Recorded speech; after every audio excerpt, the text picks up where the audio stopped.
Let's get real. Have you ever found yourself in front of the fridge not because you're hungry, but because you just need something? Maybe it's stress, loneliness, or just a rough day. That's emotional eating, using food to soothe feelings, not hunger. It's not about a growling stomach, it's about a heavy heart or a busy mind. Everyone does it sometimes. A treat can brighten a bad day, but when food becomes your go-to for every emotion, it turns into a habit that's hard to break. You feel bad, so you eat, then you feel bad about eating. The cycle repeats. Food is powerful. It brings comfort, memories, and a sense of safety. But when it becomes a crutch, we stop eating for nourishment and start eating to numb our feelings. Ice cream for sadness, chips for anger. We're not tasting, just escaping. It's a quick fix for a deeper problem, and it never really solves anything. So, today, let's pull back the curtain on emotional eating. Why does it happen? What triggers it? And most importantly, what can you do about it? This isn't about shame or blame. It's about understanding yourself. It's about taking back control. You deserve to feel good in your body and your mind.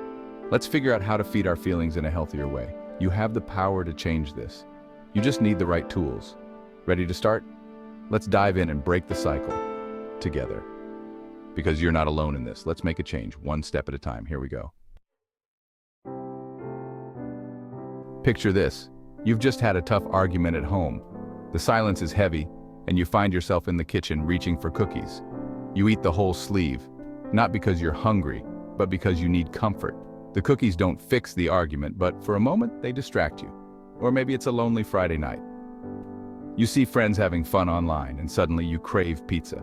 You order the biggest one, eat slice after slice, and for a while the food fills the empty space. At work, you pour your heart into a project only to have your effort overlooked. Frustrated, you grab fast food on the way home, eating it in the car as a reward for the day's struggles. Or you're a parent, overwhelmed after a chaotic day. When the kids are finally asleep, you sneak ice cream straight from the tub. Each bite feels like a tiny escape, a moment just for you. In all these moments, food becomes more than fuel. It's a friend, a reward, a comfort, but the relief is always temporary. The feelings return, and so does the urge to eat. Emotional eating isn't about the food, it's about what you're trying to feel or not feel. We all have these moments. The key is to notice them, not judge them. Ask yourself, what am I really hungry for? Is it comfort, connection, or just a break? Recognizing these patterns is the first step to changing them. Food can't fix our feelings, but understanding them can. Next time you reach for a snack, pause and check in with yourself. What do you really need right now? Maybe it's not food at all. Let's start finding new ways to cope. You're stronger than you think. Let's keep going. Stress is the #1 trigger for eating when you're not hungry. When you're stressed, your body releases cortisol, making you crave sugary, fatty, salty foods. Your body thinks it needs quick energy, even if the threat is just a work deadline or a tough conversation. Constant stress keeps your cortisol high, leaving you on edge and hungry for comfort food. You might find yourself reaching for donuts or candy bars, not because you need food, but because your mind needs relief. This cycle is tough. Stress leads to eating, which leads to guilt, which leads to more stress, and more eating. The foods we choose under stress rarely help.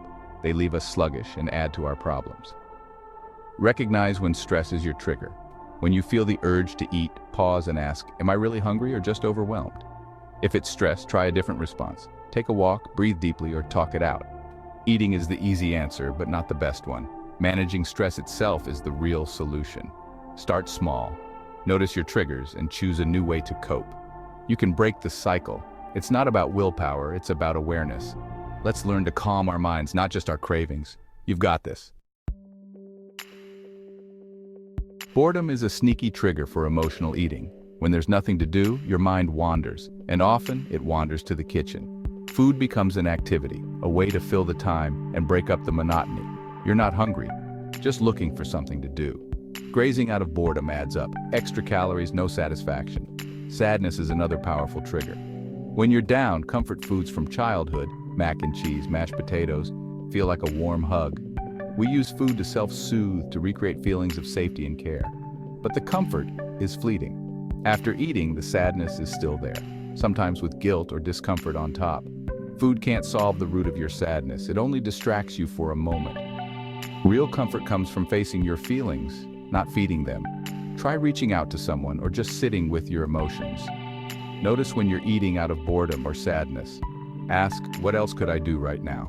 A walk, a call, or even just a pause can make a difference. Emotional eating is a habit, but habits can change. You're not alone in this. Let's find healthier ways to fill the emptiness. You deserve real comfort. Let's move forward. It's not just tough feelings. Good times can trigger overeating too. We celebrate everything with food, birthdays, holidays, promotions, even just making it to Friday. Food and joy go hand in hand, and that's not a bad thing. The problem comes when every celebration means overeating, or when food becomes the only reward. We start to see treats as the prize for every little win.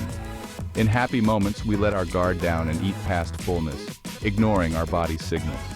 One celebration is fine, but if every weekend is a special occasion, those habits stick.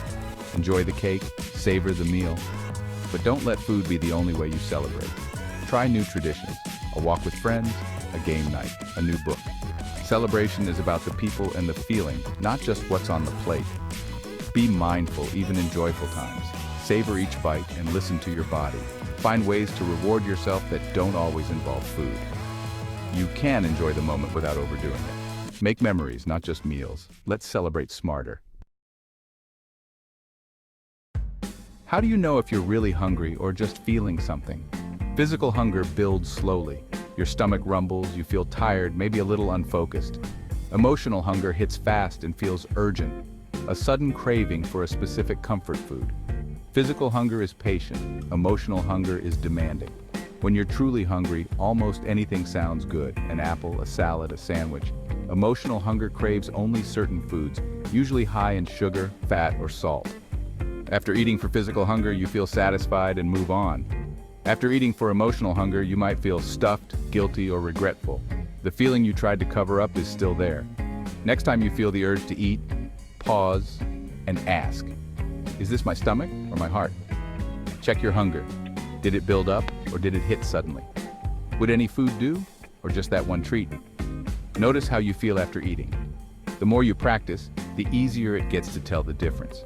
Awareness is your first tool. You can learn to feed your body, not just your feelings. Trust yourself. You know the difference. Let's keep practicing. So you've realized you're feeling an emotion, not true hunger. What now? You need a plan, a toolbox of ways to cope that don't involve food. If you're stressed, try deep breaths, a quick walk, or calming music. If you're sad or lonely, call a friend, write in a journal, or cuddle with a pet. For boredom, make a list of quick activities. Puzzles, tidying, stretching, or watering plants. The goal is to break the cycle of eating just to fill time or feelings. When the urge to eat hits, pause for 5 minutes and try something from your toolbox. Often, the craving will pass or weaken. Every time you choose a new coping tool, you're building strength. It takes practice and it won't be perfect every time, but each small win matters. You're teaching your brain a new way to respond. Keep adding to your toolbox. You have more options than you think. You're in control. Let's keep building healthy habits. Changing your relationship with food is a journey, not a race. There will be good days and setbacks, and that's okay.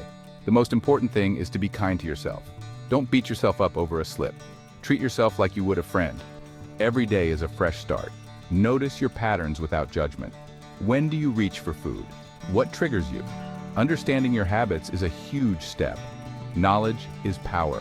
And remember, you don't have to do this alone. If emotional eating feels out of control, it's okay to ask for help.